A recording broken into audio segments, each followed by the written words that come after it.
Drugs కేసులో సినీ నటుడు అభిషేక్ను anti narcotics control bureau arrest చేసింది. ఎస్ఆర్ నగర్ జూబ్లీ హిల్స్ పిఎస్లో డ్రగ్స్ కేసులో నిందితుడిగా అభిషేక్ ఉన్నాడు. కోర్టు కేసులకు హాజరు కాకపోవడంతో వారెంట్స్ ఇష్యూ చేశారు. అయితే అభిషేక్ పారిపోయి గోవాలో రెస్టారెంట్ నిర్వహిస్తున్నట్టు సమాచారం అందడంతో టీజీ న్యాప్ పోలీసులు అభిషేక్ను అరెస్ట్ చేసి హైదరాబాద్ సీసీఎస్కు తరలించారు.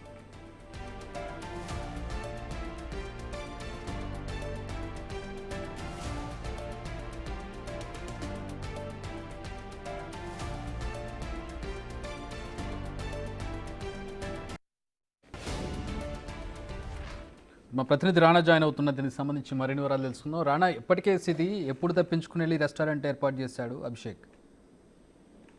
దాదాపు 6-7 నెలల నుంచి కూడా అతను పోలీసులకు చిక్కకుండా తప్పించుకుంటున్నాడు. ఎప్పుడైతే ఈ ఎస్ఆర్ నగర్ డ్రగ్స్ కేసు కానీ జూబ్లీ డ్రగ్స్ కేసు కానీ బయటపడిన తర్వాత తను డ్రగ్స్ ఇస్తున్నట్టు, తీసుకుంటున్నట్టు, అమ్ముతున్నట్టు 3 రకాలుగా కూడా అతని పైన కేసులు నమోదాయి.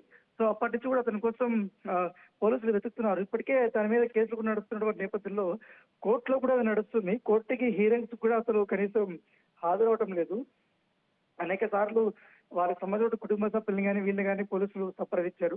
ఎక్కడున్నా కూడా ఆయన ఆచూకీ చెప్పమని కూడా చెప్పారు. అయితే ఆయన కూడా పర్సనల్ కూడా మెసేజ్ చేసినా, ఫోన్లు చేసినా కూడా ఎక్కడ కూడా కనిపించినటువంటి పరిస్థితి కనబడుతుంది. పూర్తిగా ఫోన్ నెంబర్లు కానీ అన్ని కూడా మార్చేసి దాదాపు కూడా పోలీసులు కళ్ళుగప్పి కూడా తిరుగుతున్నటువంటి పరిస్థితి.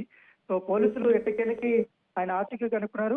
గోవాలో గత 6-7 నెలల నుంచి కూడా అక్కడే ఉంటూ అక్కడ ఒక చిన్న వ్యాపారం కూడా చేసుకుంటూ అక్కడ పాపం గడుపుతున్నాడు, అక్కడ కూడా బిజినెస్ చేస్తున్నాడు అనేది కూడా పోలీసులకి ఖచ్చితమైనటువంటి సమాచారం వచ్చింది.